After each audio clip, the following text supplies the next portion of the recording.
Buenas, soy el profesor Gaspar Berbel y les voy a explicar un poco la introducción, una clase introductoria sobre las estrategias de análisis que actualmente tenemos. Hay dos grandes estrategias de investigación, una la cualitativa y otra la cuantitativa. La cualitativa, lógicamente, trabaja con datos de tipo cualitativo, como son imágenes, texto o vídeos.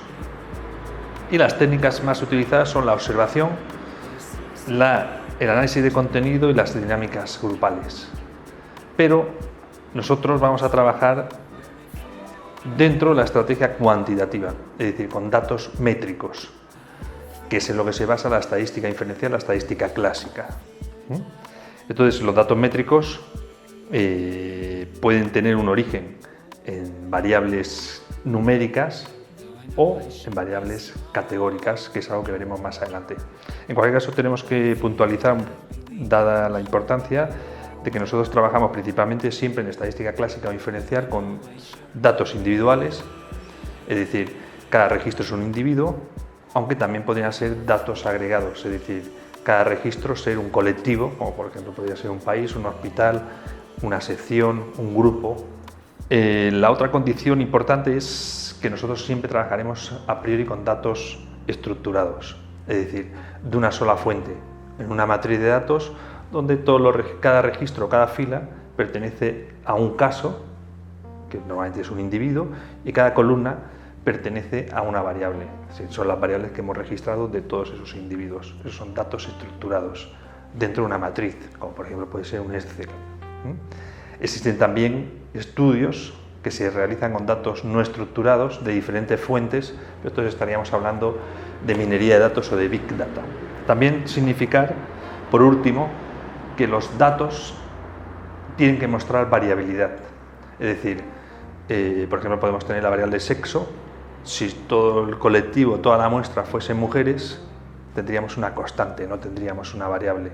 No podríamos hacer ningún tipo de análisis estadístico con esa variable. Por lo tanto, los datos, para que sean variables, como indica el nombre, tienen que tener variabilidad. A continuación vamos a ver los criterios para clasificar variables. Vamos a ver exactamente 4 criterios: criterio lógico, criterio de medición, criterio experimental y criterio metodológico. Y también veremos los diseños de las variables, es decir, si las variables son en función de cómo se recogen los datos en los participantes de medidas independientes o de medidas repetidas. Los tipos de criterios para clasificar o de clasificación de variables son criterio lógico, el primero, donde podemos ver si las variables son o de tipo inmediato o de tipo instrumental. Es decir, las variables inmediatas son variables que se registran de forma automática o, como indica el nombre, de forma inmediata. Y las variables instrumentales son variables que se registran en base a instrumentos, es decir, tenemos o necesitamos o precisamos de un instrumento de medición, como por ejemplo podría ser un termómetro o una cinta métrica. Por lo tanto, la mayoría de variables, sobre todo en ciencias sociales, sean lógicamente variables inmediatas. En medicina, probablemente, o en otras ciencias, como la física, la química, pues son variables lógicamente más de tipo instrumental. El criterio de medición, que es el segundo criterio que vamos a ver, clasifica las variables en dos grandes grupos: cualitativas o cuantitativas. Las cualitativas o no métricas pueden ser variables dicotómicas que tienen dos valores, o variables politómicas que tienen más de dos categorías o valores. Y las variables cuantitativas, también llamadas variables métricas o numéricas, son variables que tienen multitud o infinitos valores posibles.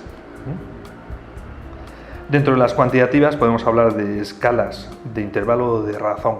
Una escala de intervalo dentro de una numérica es una escala donde hay un cero intermedio, normalmente es un cero arbitrario, como por ejemplo la temperatura, que hay valores positivos y valores negativos, sobre 0 o bajo 0. O escalas de razón. Las escalas de razón son variables numéricas donde el cero indica la ausencia del atributo que estamos midiendo. Dentro de las variables numéricas también podemos hablar de variables continuas o discretas. Las variables continuas son variables donde existen lógicamente, valores intermedios entre una unidad y otra, la que le precede o la que le antecede. Y las variables discretas son variables que no tienen valores intermedios, por ejemplo, son variables típicamente de recuento, como por ejemplo podría ser el número de hijos, el número de vehículos. Otro de los criterios, el tercero, sería el criterio experimental. Hablamos de variables aleatorias o controladas. Las variables aleatorias son la mayoría de variables que registramos y las variables controladas pertenecen normalmente a diseños de tipo experimental, dado que la variable controlada significa que la unidad de medida, el valor, es asignado por el experimentador. Si la asignación es aleatoria, es decir, al azar, hablamos de diseños experimentales, y si la asignación es no aleatorias, hablamos de diseños normalmente cuasi experimentales. Y el último criterio es el criterio metodológico. El criterio metodológico, hay dos tipologías. Hablamos de variables dentro de ese criterio dependientes o independientes. La variable dependiente es la variable explicada, predicha, variable resultado o consecuencia de algo. Y la variable independiente son variables explicativas, predictivas o variables causa de ese resultado o de esa consecuencia. Y por último, hablaremos del tema diseño de las variables. Hay dos tipos de diseño. Hablamos de variables de medidas independientes y hablamos de variables de medidas repetidas. Las variables de medidas independientes son variables donde el reparto de los participantes se realiza entre dos o más grupos, es decir, un individuo solo puede pertenecer a un nivel o a un grupo o a una categoría, como por ejemplo la variable sexo. Los individuos o son hombres o son mujeres, o nivel socioeconómico, pertenece a un nivel socioeconómico alto o a un nivel socioeconómico bajo, pero no pueden pertenecer a todas las categorías. Por lo tanto, las variables de medidas repetidas o muestras relacionadas o datos apareados son sinónimos, los tres, son individuos que han sido asignados o que pasan por más de una medición, como por ejemplo podría ser peso antes de una dieta y peso después de una dieta. A todos los individuos se les registra ambas mediciones. Otra variable de medidas repetidas o muestras relacionadas sería, por ejemplo, nota en francés, nota en inglés, nota en alemán. Todos los individuos tienen o hemos registrado los tres niveles. Acabamos de ver un vídeo explicativo, espero les haya aclarado algunos conceptos. Nos vemos en mi canal, en mis aulas o en mi blog. Muchas gracias.